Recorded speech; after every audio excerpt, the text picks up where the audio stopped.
In this specific lecture, we are going to learn that how can we identify an element in the periodic table without knowing its name, without knowing its atomic number, atomic mass.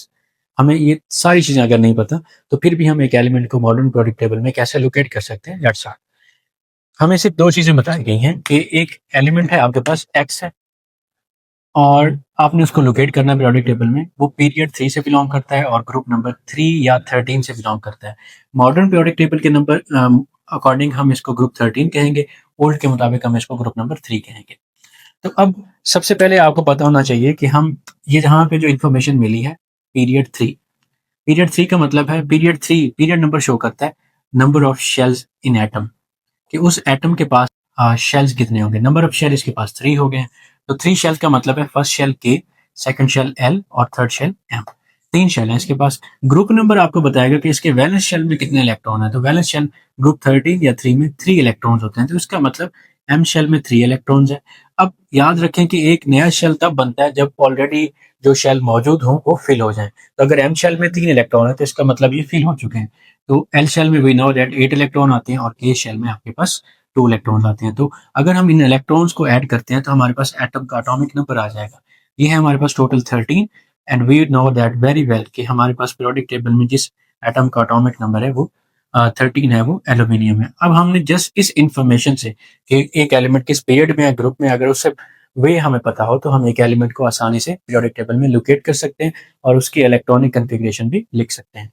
एक और example की यहाँ बात करते हैं कि एक और एलिमेंट है आपके पास, वो भी हमारे पास एक्स है, अननोन है, तो हम इसको लोकेट करेंगे। लोकेट करने के लिए हमें बताया गया period number, as we know that अगर पीरियड नंबर बताया गया है तो ये हमें बताएगा कि नंबर ऑफ शेल्स इस एटम के पास कितने हैं, अवेलेबल शेल्स।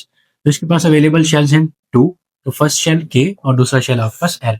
और ग्रुप नंबर हमें बता रहा है कि इसके आखिरी शेल में, आउटरमोस्ट शेल में कितने इलेक्ट्रॉन है। ग्रुप 14 है, इसके पास 4 होते हैं, तो ये 4 इलेक्ट्रॉन आउटरमोस्ट शेल में आ गए। और मैंने बताया कि जब एक नया शेल बनता है तो पहले वाला ऑलरेडी फिल हो चुका होता है, तो के में मैक्सिमम इलेक्ट्रॉन 2 आते हैं, तो ये फिल हो चुका है। अगर हम इन दोनों को ऐड करें तो हमारे पास ये 6 इलेक्ट्रॉन्स आ जाएंगे एंड इन पीरियोडिक टेबल जिस एटम का एटॉमिक नंबर 6 है वो हमारे पास कार्बन है। इस तरह से हमें अगर सिर्फ पीरियड नंबर और ग्रुप नंबर बता दिया जाए तो हम मॉडर्न पीरियोडिक टेबल में एलिमेंट को इजीली आइडेंटिफाई कर सकते हैं, उसका नेम मालूम कर सकते हैं, उसका एटॉमिक नंबर मालूम कर सकते हैं और उसकी इलेक्ट्रॉनिक कॉन्फ़िगरेशन भी लिख सकते हैं।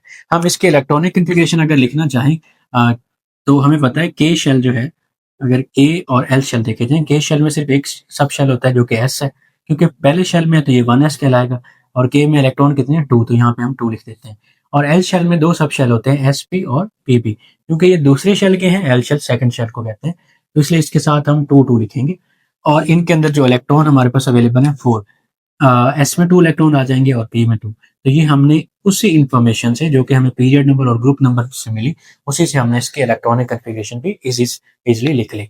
तो आप आसानी से अगर ये 2 इंफॉर्मेशन आपको पता हो तो किसी भी एलिमेंट की इलेक्ट्रॉनिक कॉन्फ़िगरेशन लिख सकते हैं, उसको लोकेट कर सकते हैं और उसके आबा-ओ-अजदाद का पता लगा सकते हैं। Thank you so much.